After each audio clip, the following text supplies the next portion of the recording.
Hello, everyone, and warm welcome to you. Thank you so much for joining today's webinar for Master Computer Science program from Heriot-Watt University in partnership with Coursera. My name is Diana, and I'm an enrollment counselor. Joining me today are my wonderful colleagues from Heriot-Watt admissions team, Carol Thompson and Leslie Allen, who will be monitoring the live chat for your questions, as well as Alyssa, who will be helping us today behind the scene. We will be starting off with a program overview, followed by admission requirements, tuition insights, and the application process.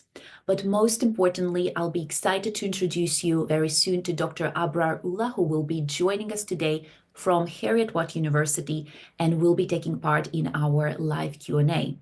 So as the presentation goes, please feel free to type your questions in the Q&A box. And also, this session is recorded and webinar recording will be shared with you after the session. So let's get started. As mentioned earlier, we have a special guest joining us today, Dr. Abrar Ullah, who is a program director and associate professor of computer science at Heriot-Watt. Thank you so much, Abrar, for joining us today. Would you like to share a little bit of introduction and introduce yourself? Thank you, Diana. Hi, everyone. My name is Abrar, and I'm associate professor at School of Mathematical and Computer Science, Heriot-Watt University. Besides my teaching experience, I have been working in the industry for 18 years. So I have experience in both public and private sector organizations as a systems analyst, lead software developer, and technical lead. And currently, I'm the program director for the MSc Computer Science online degree, but I'm also the director of postgraduate studies for our postgraduate programs. Over to you, Diana. Thank you. Amazing. Thank you so much, Abrar. We will definitely be hearing more from Dr. Abrar very shortly, but for now, let's start with the brief program overview. So let's start with some insights into Heriot-Watt. It is a specialist pioneering university, #1 in Scotland for AI, with global presence, world-renowned, innovative research, and highly employable graduates. As a matter of fact, Heriot-Watt University is the highest ranked university in Scotland, as well as second in UK for graduate outcomes. When students enroll in Heriot-Watt University's master degree in computer science, they are joining a global community with 27,000 other current students and more than 166,000 alumni across 190 countries.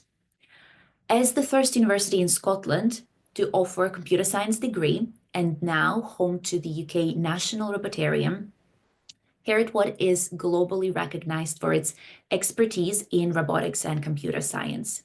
Over 88% of its research outputs have been classified as world-leading and internationally excellent, according to Research Excellence Framework. So in this program, you will be learning from globally recognized technology experts while not having to leave your home or workplace, which I think is really incredible. All right, now let's dive into the career prospects. Of course, this is at the forefront of many students looking to pursue further education. So you may be interested to hear that over 15% of university students have transitioned into CEO or managing director roles, the highest percentage found anywhere in UK. Specifically designed to get you industry ready, this master degree combines foundational computing and mathematical learning with practical skills in programming, AI, machine learning, and database management. You will be fully prepared to reshape your career using the world's most exciting new technologies, even if you do not have background in computer science. After graduation, your skills will be in high demand across many industries, preparing you for a range of diverse jobs, including full-stack developer, cloud architect, DevOps engineer, or data analyst, just some examples. With guidance from renowned academics who are experts in their field, you will critically engage with your course materials and discuss how they apply in real-world challenges. So your program director, will be Dr. Abrar Ullah, who has over 20 years of experience in both industry and academia. And you can also see on the slide other leading academics who will be supporting you on your whole educational journey. Here, I would like to share with you insights from Professor Sara Lombardo, Executive Dean of the School of Mathematical and Computer Sciences at Heriot-Watt University. I'll give you a few moments just to read it first.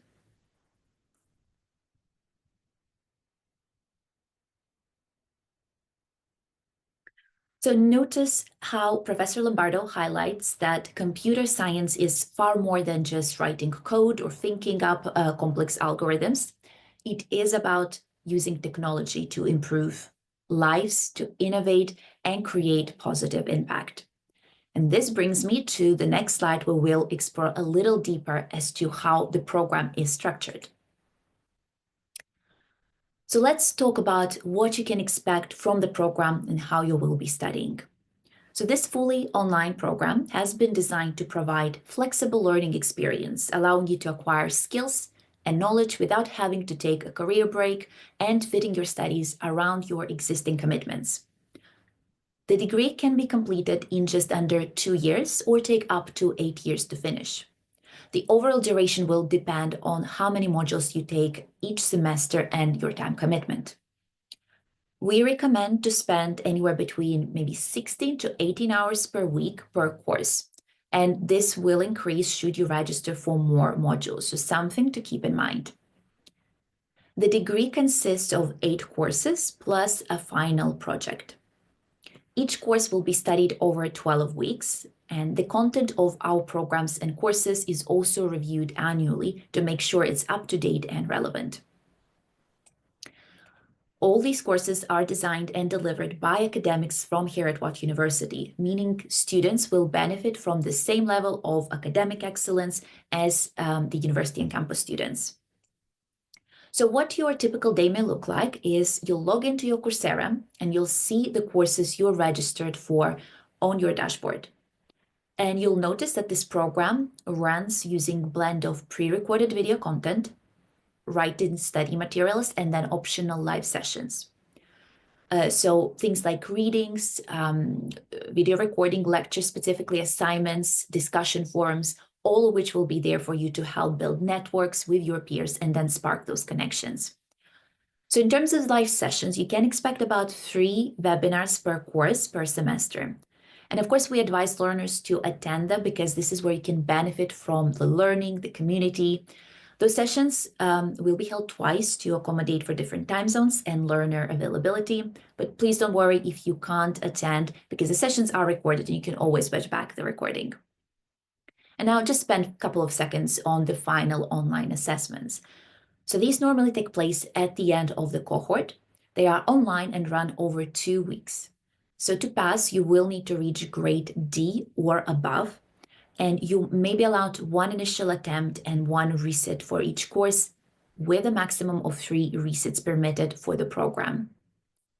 Amazing. So let's now move on to reviewing admission requirements.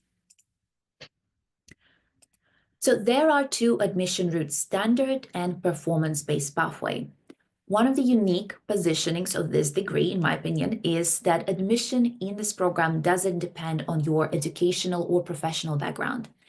This is where your performance-based admission pathway comes in, where it lets you showcase your ability to learn rather than your credentials. So to qualify on the performance-based pathway, you will need to complete first course from the program, Programming and Program Design, which will start in May. You can also secure your place in the program by applying for the traditional application-based route, which we call standard admission pathway. So if you're applying through this route, you will need to have undergraduate degree in STEM-related subject and then ability to meet English language requirements. Excellent. So now just a moment to cover a very important topic for, I think, everyone is tuition fees. The total indicative cost of the Master in Computer Science degree is £8,995 British pounds. This program is available on pay-as-you-go learning tuition model, so where each course is 1,285 British pounds. The tuition fees include any study materials required and assessments, so you can pay per course to help you spread the tuition over the whole course of your program. You'll also earn a globally recognized professional certification from leading tech companies such as IBM, Google at no additional cost. And also there is no application fee to apply. Please do note, however, that the tuition fees listed here are for courses starting in 2025, and the indicative full program fee that you just seen, it doesn't take into account any annual fee increases, which normally occur on an annual basis.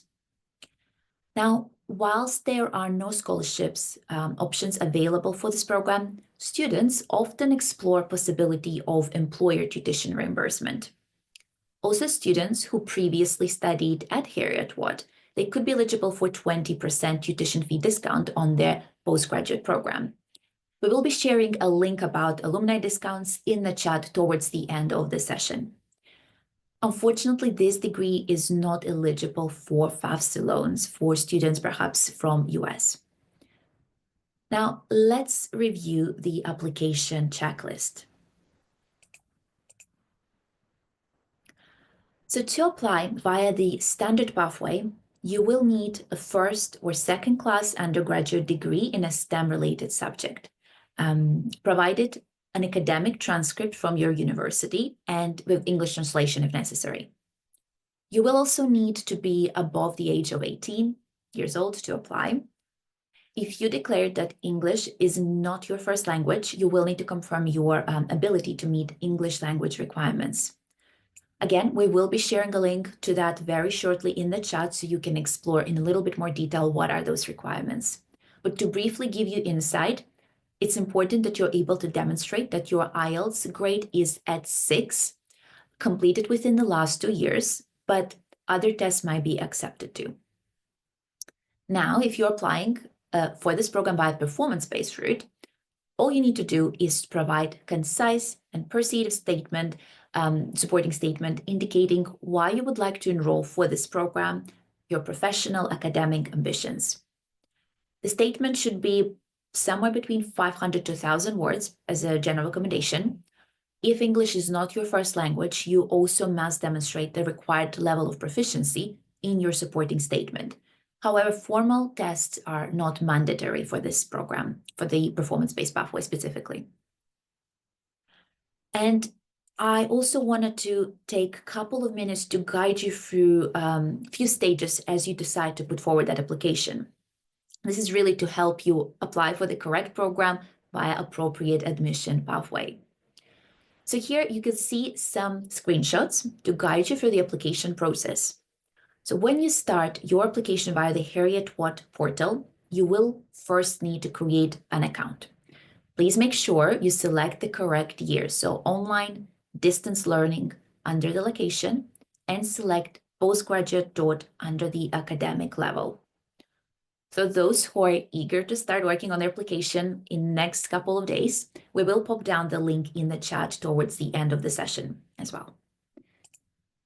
Now, once you've set up your account, you will need to create a new application.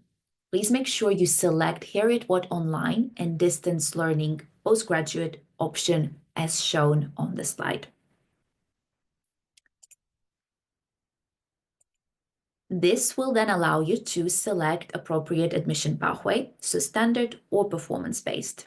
So please select the most appropriate option, as the application process will look a little bit different depending on the route that you choose. And now, once you submitted your application, please remember to attach your required documents such as your personal statement, degree certificate, or English test results.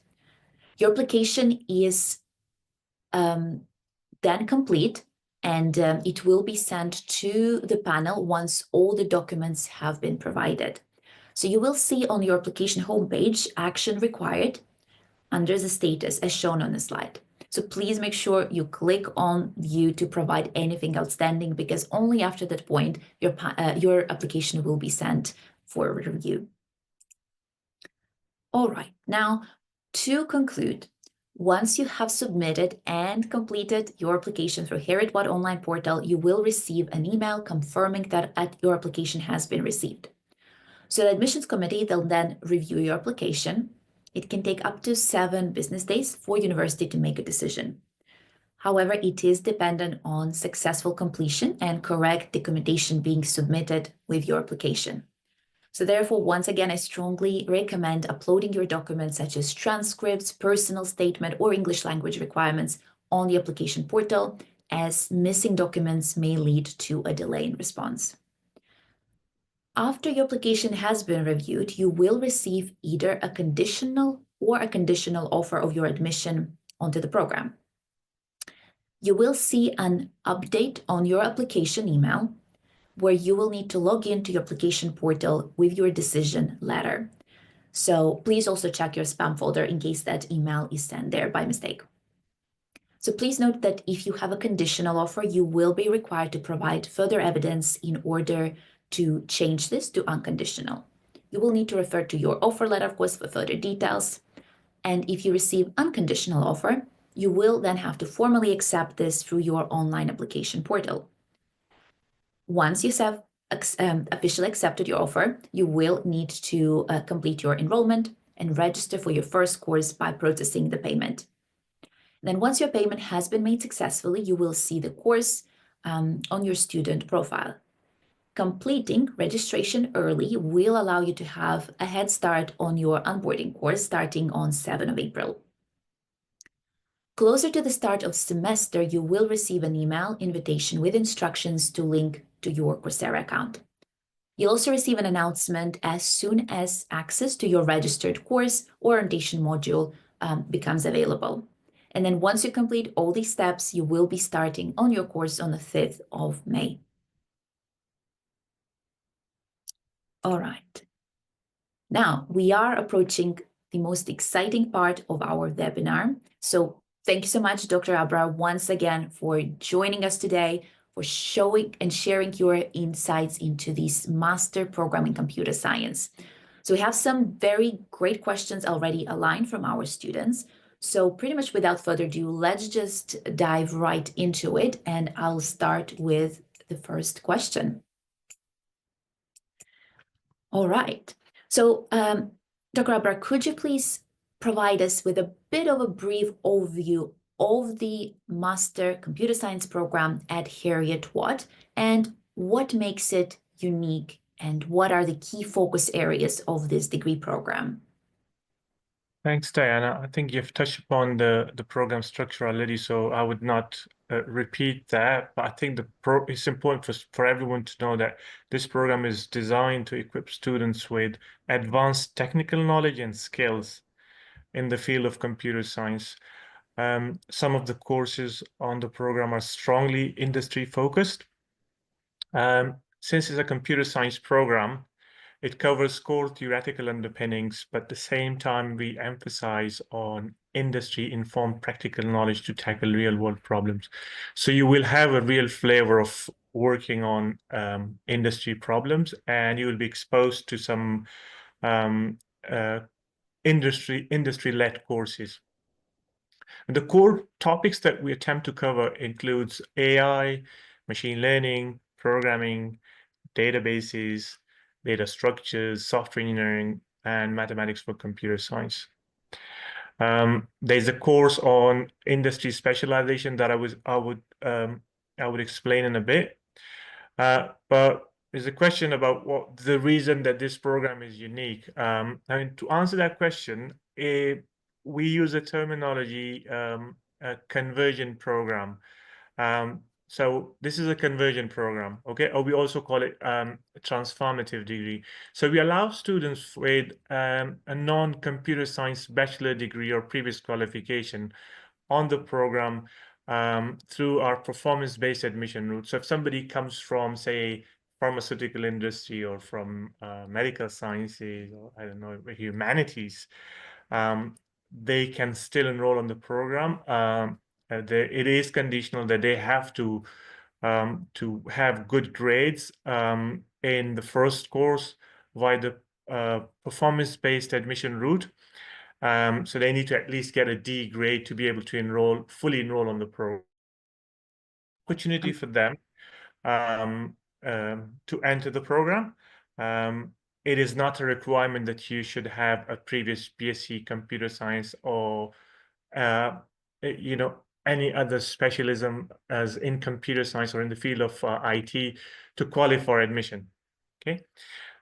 Industry specialization. One of the courses is called industry specialization, which is course number 7. So we have 6 taught courses, 1 industry specialization, and 1 project. Okay.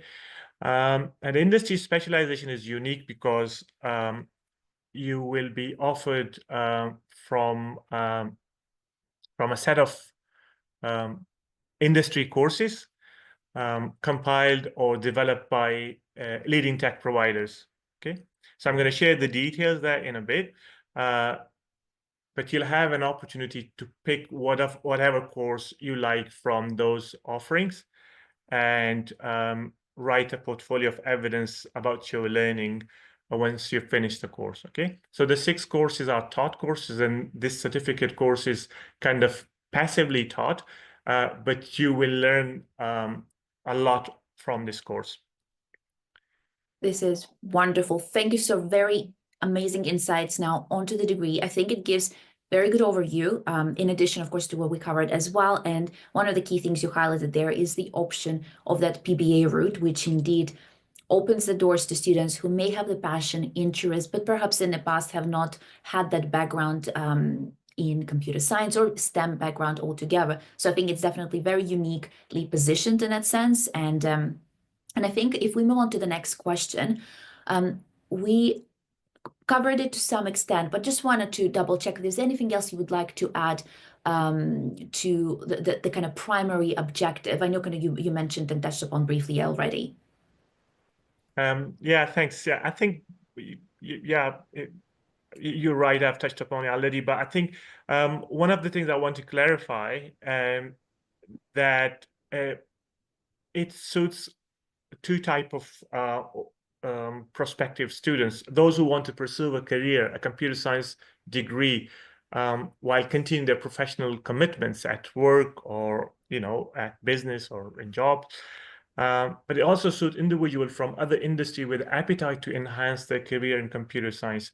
Now, it doesn't really mean that people switch their career. For example, someone who's a medic and they want to use computer science in their field, they don't need to switch their career. They can go on the program, learn computer science skills, and then take those skills and apply them in their domain. Because most of the time, the computer scientists don't have domain-specific skills. They don't have the domain-specific knowledge. For example, a pharmacist or biochemist, they can go on the program, learn computing skills, and then take those skills to their field, their discipline. For example, pharmacists with the domain knowledge can train a machine learning model for formulation of drugs. Or similarly, a biochemist can use AI in lab for diagnostic purposes. And there are many very different applications.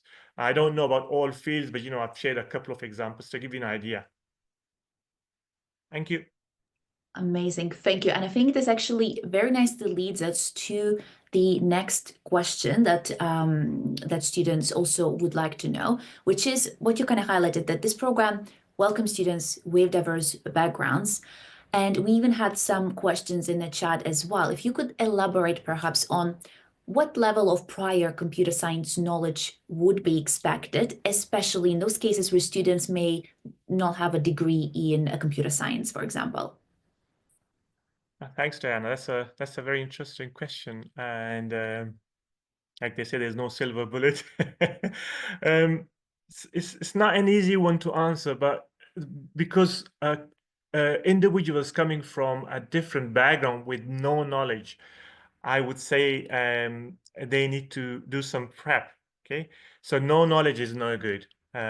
Some fundamental knowledge of knowledge about computer science, fundamentals. They should know what is a computer, what is hardware, software, how to write a short, brief program. If you don't have that very basic knowledge, I think then you would struggle on the first course, the PBA course. So I would encourage different discipline to take some basic courses to understand the fundamentals of computers, okay, at a beginner level. It doesn't need to be at an expert level, okay. But no knowledge is then it's going to make it more challenging when you go and start your first course on the programming and program design, which will start from sort of the low level, but it will develop into an advanced level. You can learn on the course, but I would advise everyone who is not coming from computer science background to have some basic learning about what computers are, how computer programs are developed, how they're written. Just basic, the beginner level. That would help a lot. I hope I answered the question.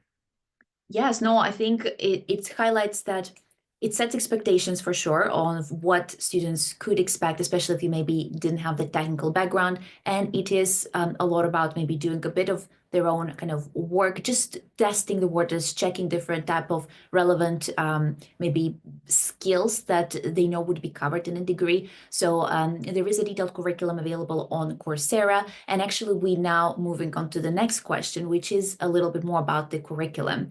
So would you be able to tell us a little more about the curriculum and the practical skills the students would be developing, just to provide a bit more context to students? Okay, yeah. Well, this is a good question, because I was heavily involved in the program development, and the program is designed based on industry survey and market demand. So we have considered that what is in demand in the market, so that aspect's been covered. But at the same time, to be academically correct and to use industry-informed practices for development of curriculum, we aligned the program with the ACM curriculum benchmarking for computer science to cover the core skills that you need as a computer scientist.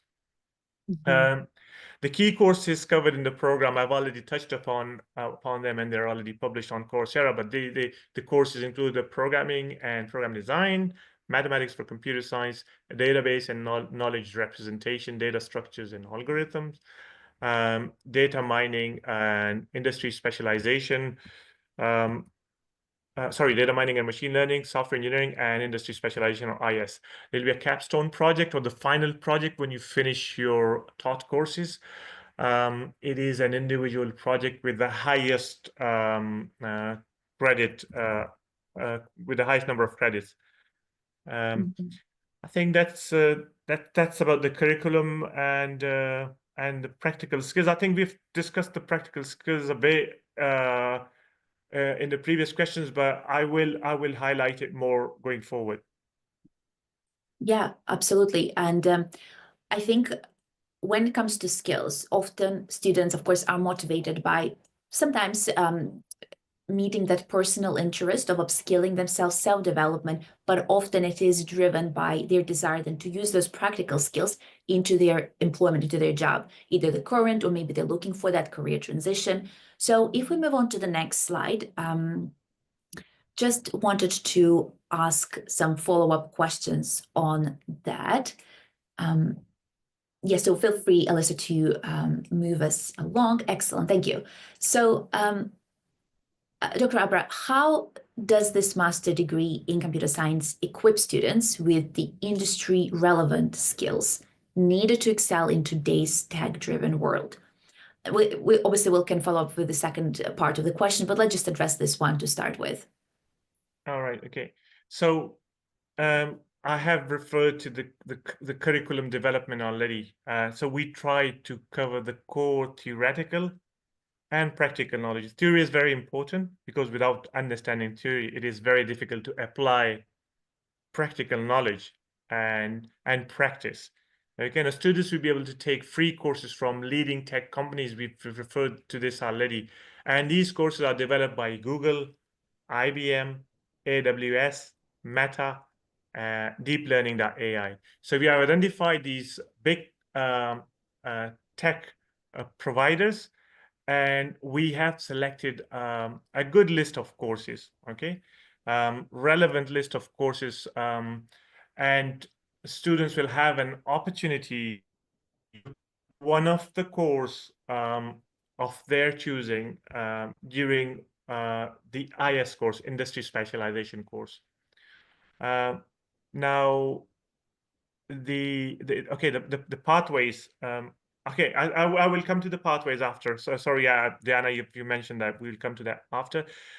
So the courses that I was referring to, that the courses are full stack development. Now you can, in full stack, you can focus on the front end or the UI, the middle tier, and the back end. And this course is developed by one of the leading tech providers. The second course is the UI UX design, the backend development, mobile apps for iOS, mobile apps for Android, IBM DevOps. Now, the technology stack for all these courses are different. Okay, I'm not going to the detail of what technology you will learn. For example, some of them will be using Python, others will be using Node.js and React. So there's tons of technologies that you will learn, but you will have to pick and choose according to your requirement and what you think is suitable to you. Excellent. Okay, thank you. I think, Abrar, this is perfect timing for us to then cover maybe some specific examples in terms of perhaps career opportunities and those pathways using the skills, industry relevant skills that you mentioned to help students maybe open up for graduates. Would you have any examples maybe you can share with students to start thinking about that? Okay, so I personally come from industry background. I worked for industry for 18 years, and I've, out of my 25 years experience, I worked a lot for the industry, and I've been teaching for a while now. So it is an individual choice, but being a computer science, you have opportunities to pursue career in industry, or you want to go on a teaching or research track. In teaching and research, again, there are two tracks. But going back to the industry route, so in industry, there are different roles that you can take. For example, software developer or web developer, systems analyst, data analyst, UX UI developer, mobile app developer. Nowadays, data scientists in high demand, machine learning or deep learning model developers. Nowadays, machine learning is quite trending. So if you excel in learning AI and ML or DL modeling, then you can use that knowledge in industry. For example, if you go to Amazon, now you're searching for products, all of a sudden you see recommendations. The recommendations are based on recommendation systems, right? Now these recommendation systems are machine learning, are trained on machine learning models. Now that's one aspect, the industry. The other ones that you can pursue a teaching or research career. Now teaching is, I would encourage those who want to pursue a teaching career to think about a PhD. So they take the journey from MSc towards a PhD research that would lead to a teaching career. You can also sort of think about working on industrial research. Now, that can be done while you pursue your PhD. You can sort of work for industry at the same time. We offer CDTs in our Edinburgh campus, and we are starting that in Dubai soon. So that there are varied opportunities. They can think about what suits your skill set and what suits your career aspirations. You can take the industry route, the research route, the research to teaching route, or the research to industry route. This is fantastic. And actually, you also answered one of the questions we had in the chat specifically about those routes, perhaps research PhD moving after the program. So thank you already for doing so. We have a couple of very unique questions and interesting questions that students are asking live. So I thought to take some time to maybe address some of those before we move on to our final question. It would be nice to maybe finish off on that one. So just want to ask a couple of questions from the chat for you, Dr. Abrar. One of which would be, as this degree, so it's at a master level, but does it include options like completing it with a postgraduate certificate or diploma as an exit qualification if students are unable to complete a full master? Yeah, sorry. Yes, you can do that. Depends on the credit, because if you see the program handbook, there are a certain number of credits that you need to achieve to have an exit award. For MSc, you need 180 credits. For postgraduate diploma, I think the credit requirements is less than that, and for PG certificates is a lot less than that. So if I remember correctly, for PG certificate, it's 60 credit that you need to graduate with a postgraduate certificate. For PG diploma, it's 120, and for an MSc, it's 180 credits. Okay. Now for MSc, you need to have at least A to D grades in all your courses, plus at least 50% or C grade in your capstone project. You don't have that requirement for a PG diploma, and sometimes students who do not perform or underperform or do not perform well, they have a credit-bearing grade, like E grade. Then the exit award is either postgraduate diploma or a postgraduate certificate, depending on the criteria. If they meet the criteria for postgraduate diploma, then they're awarded postgraduate diploma. Okay. If they do not meet the criteria for postgraduate diploma and they fall further down, not an ideal situation, then they can graduate with a PG certificate. If you want to do that by choice, you can do that by choice. After completing 4 courses, we can award you a PG certificate. The same for PG diploma. Okay, so I think that provides excellent summary here. Thank you so much.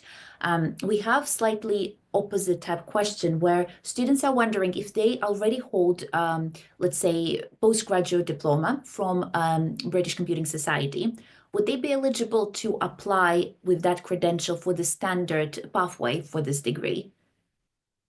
Okay, so the university policies for admission requires students to have an honors degree, first or second class honors degree. Now we can make an exemption if they have a 3 years bachelor or equivalent plus 2 years experience. Okay, if they have relevant experience, and we can consider that on a case by case, on a case-to-case basis, but we don't usually admit students who do not have the baseline qualification of an honors degree. Thank you. So I think for now, let's continue maybe with some of the questions from the chat, because we have quite a few of them and want to ensure we address as many as we can in the next 20 minutes. So one of the questions is from Farah, who is curious whether you may be able to recommend any particular reading that students can prepare and read ahead of time, ahead of their May start date. I thank you for the question. I think I will make a note of this, and we might signpost it on the induction website for students who are joining, so they can have an opportunity to go and do the self-learning in readiness for the first course. I don't remember the top of my head now the list of courses that I can recommend. I would say you can try Googling, but if you need a more prescriptive answer to your question, we can do that research and advise some recommended reading. Sounds amazing. I think, yes, we have quite a lot of eager students who really want to use the next 3 to 4 months to prepare to feel like they're fully ready to start on the program. So any recommendations, pretty sure, will be greatly appreciated. Now, moving on to another question from Naphtali. So they're curious to understand regarding AI and machine learning modules. what can students expect to get out of it? So, for example, would they be supposed to be able to create their own models, know how to use existing models? Will it be teaching the necessary maths? So this would be the first part of the question. Okay, so we have for all these different courses who specializes in the respective areas, but just to sort of give you a hint that yes, you will learn the theory of machine learning models, the different algorithms of machine learning, and then deep learning, they have different algorithms, right? So you will learn about those algorithms, and then you will be asked to sort of do some practical work and develop models to test them. And then you will be obviously assessed on those. So certainly there will be opportunities for you to learn and then apply the knowledge, practically apply the knowledge using some data sets. Okay. Now with online learning, the beauty is that you can use a lot of online resources and we can signpost resources to you. By the way, we take a similar approach with our on-campus students. You know, we exactly like we do with the online students, but the only thing is that we have like in-person presence, but with online students, we don't have that. I think certainly you will have the same opportunities as we would like for our on-campus students to apply the theory and have that the practical knowledge and practical application of the theory. Fantastic. I think that's very good intro to that. And a student did have a follow-up question, which is around software development specifically. So they're curious to understand how are they going to be, if they're going to be using and analyzing real-world scenarios as part of the software development, and will it be teaching on how to architect and optimize big systems? Oh, okay. So how to architect and okay, yes, okay. Architecture is covered. A part of the architecture is covered in software engineering.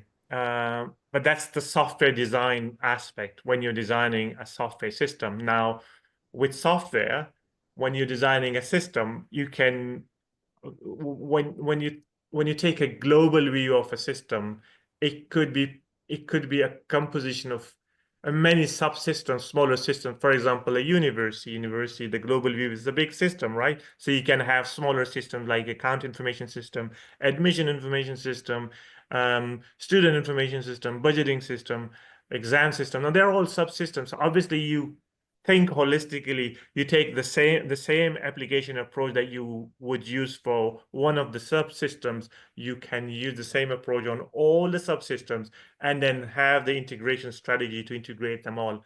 Now the theory is the same, the concept is the same. Now we are going to teach you the concepts, then you can apply and use in a small system or in a big enterprise system.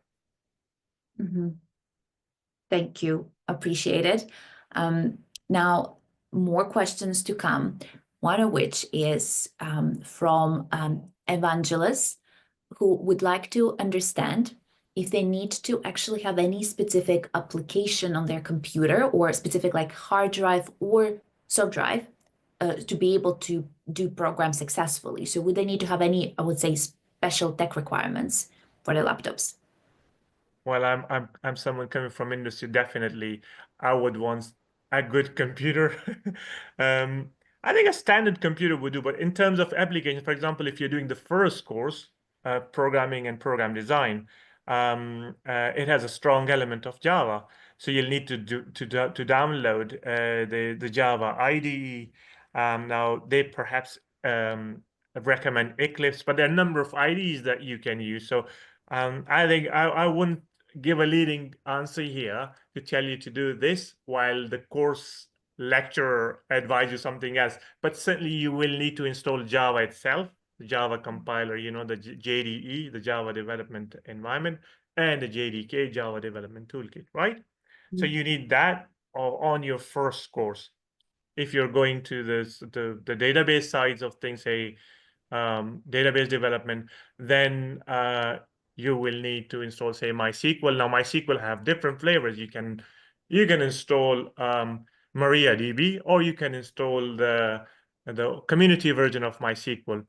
For the UI, you can use CLI to connect to your MySQL, or you can use a Workbench application to connect you to MySQL. So, as you progress through your program, you will be introduced to different technologies, and you can install them on your computer as you go, starting with Java, because Java will be used in many courses. Again, if you go to the industry specialization course, it depends on which course you pick from, highlighted earlier. So if you want to do the iOS development, obviously the iOS development, you need to install Java and some Android frameworks to develop iOS apps. But if you are going for the Apple, sorry, that's the iOS, that's not the Android. So for Android, you need Android toolkit. For iOS, you need something to do with the iOS, the Apple toolkit. So it really depends what you pick. And as you progress, you will be introduced to those tools. But certainly you need a good computer. Indeed, I couldn't agree more. Technology, especially when you study a program, a degree, which is all around, computer science, where technology is at forefront, having hopefully reliable tool like a reliable computer is really appreciated and much needed. So thank you for confirming that as well. Now, I know you covered this earlier in our discussion today. We do have quite a few questions in the chat about very similar theme and topic, and I would like to ask you, Dr. Abrar, to perhaps repeat it, maybe for some students who joined at the later stage, regarding the languages that would be taught during this program. I know you briefly mentioned, and actually quite extensively mentioned, about the Java. Would you be able to highlight how much Python would be used in this program? Well, that's a good question. Yeah, I think for those who would be using machine learning and deep learning algorithms, I think we recommend using Python, because a lot of the libraries for machine learning, they're in Python, and Python is kind of the leading language for developing those models. So definitely Python, and Python notebook, you can, Anaconda and all that. But then once you've installed the core Python, you can install all the libraries that you need for the courses that you're taking.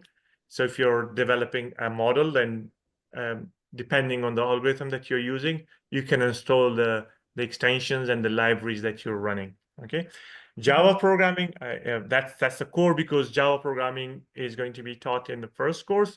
You're also going to use Java in the data structures and algorithms. Okay. React, I think I have seen it in one of the courses, because I have not personally done those courses, but I have picked and chose some of them. I've kind of ratified them. There's some very good courses. So if you're, for example, building backend applications, now my favorite is Node.js, but that's my favorite. Doesn't mean that you should do that. You can pick another language. Node.js is there. I think React as a front end, because we also offer you to learn a front end development. One of the certificates is on front end. So if you're interested in that, you can use React. Some people are using, I think, I forgot the name, React.js. Firebase. You can use Firebase as a backend for the API development. Again, Node.js is the API development tool. So there are a number of languages, a number of variations, and I think they're really exciting. You will learn a good set of skills on the program. Excellent. And actually, as you were describing some of those additional languages and these students will be using, a few more comments came through, obviously acknowledging that some of those languages were their favorites, but also I wanted to ask about one particular one, if the Java module will be done in Kotlin. And just want to double check with you. Obviously, apologies, I'm not entirely familiar with Kotlin, but wondered if you may know the answer to that. I think my knowledge with Kotlin is the same. I suppose Kotlin has a flavor of Java, but I don't want, don't quote me for that. I don't want to give a qualified answer for that one, because at the core, I'm a Node and ASP developer from my industry background. Java, just vanilla Java. I use vanilla Java for teaching, and some of the courses are using vanilla Java and its data structures. But I can't say for sure that we're using Kotlin. Okay, it depends on the program tutor if they're using Kotlin that I'm not aware of, because the course developers, they're the leader of the courses, and they can pick and choose the flavors that they want the students to learn. I hope that Perfect. answers the question. I think it does. It does indeed. I think you covered even before that very good insight, sort of what are those expectations. And I'm hoping it provides much needed clarification to students. I'm trying to go through questions because we have some similar teams here. For example, one of the common questions that I can see in the chat is around acceptance rate for either of the pathways. And was just curious to see how you would like to perhaps address that particular question, Abrar, about what may be the acceptance rate for performance-based or for standard pathway, if you are able to share that. Okay, I'm not sure if someone from admission can answer the question, because I don't know about the statistics. It comes through a workflow before I end up see the application. So I don't know how many applications are kind of forwarded on to me. So far, I think we have a good acceptance rate. Now again, I think it would be misleading to say how many out of 100, but we have about, I don't know, 45 or something enrolled already on the program. We have received some admission from students who are interested. They've already made their payment. So I don't have the numbers on me. If someone else in the chat from the university can highlight or shed some light on it, No worries at all. I think I might be able to share some insights myself, since I've worked with quite a lot of students over the past month, supporting them with, application process, clarifying questions. So from what I've seen is where really what works is when students are able to put forward that compelling statement, first of all, about what were their motivations for joining the program, their ambitions, professional and academic, why perhaps they chose to pursue a master degree in computer science, but also from Heriot-Watt. So these are things very important to put some thought into when you're submitting application. And so that should indicate fairly good stance, and ensuring your application is complete and you apply through the right pathway. But as Dr. Abrar mentioned, and I think this is one of the things, fortunately, we can't confirm, but please feel free to reach out to myself if you would like some further guidance, clarifications to really help you increase those chances of being accepted onto the program. So we are moving to the close very soon. So I know we have 5 more minutes remaining. So what I wanted to do is perhaps come back to our last final question to really summarize all the amazing insights you shared with us today, Dr. Abrar, and perhaps share that final piece of advice of what you would recommend to prospective students who are now considering applying for the program. Okay, so if you have a computing background, I think that would help a lot. So if you have not done Java programming before, you should start learning about the basic Java programming, or Java for beginners. Okay, you can learn about different data structures like linked lists, trees, arrays, array lists. So these are some common data structures that you can learn about in Java, and they will help you a lot with your first course. Okay. I would also encourage you to look into Python programming. Now, Python, in terms of learning, Python is the easiest language to learn. This is why they teach Python at school levels. But when it comes to applying Python in machine learning and AI applications, it could be different than obviously the GCSE level of difficulty. So to start with, I think I would sort of encourage those who have no prior knowledge of Java and Python, they should start learning about it. You can find a number of courses online, including Coursera, that you can sort of identify courses on Python and Java, and start working towards the course on the 1st of May. Fantastic. Indeed, I think that's a very good summary of some preparations, some thoughts that students can have before joining. So we have, I guess, still a few more minutes remaining, and I will have quite a lot of questions. So what I wanted to mention is, first of all, please feel free, if there's anything that left unanswered or requires some further clarification, go ahead and book that meeting with myself and my colleagues, and we'll be able to provide some further guidance and advice. There were a few questions about the professional certifications, so those industry specializations. And to provide some further clarity, there are obviously 11 to choose from. These are, as Dr. Abrar mentioned, embedded into your curriculum, but you have also option to work on them, I guess, ahead of the degree starting. And so you can put forward, I guess, one of them towards your program, and then your workload will be a little lighter during that period. But once again, if you would like to discuss it in more detail, let's have a chat. Feel free to scan the QR code. And what I wanted to do as well, as promised, to share with you a couple of useful links in the chat. So if you just bear with me a second, I'll post it for all the attendees to review, which would include our alumni discounts, English language requirements, application link as well. But I want to take this time to thank you, Dr. Abrar, for amazing insights, for being here today to provide further clarification about this amazing and exciting master degree that is about to begin on 5th of May, and as well as our colleagues Carol and Leslie for your support with the Q&A today and providing lots and lots of answers to the questions. Thank you everyone for joining. Thank you our amazing students for joining the session as well. Hope you found it useful, and please feel free to apply by the 24th of March. Have a good day, everyone. Goodbye. Ta-da. Bye. Bye.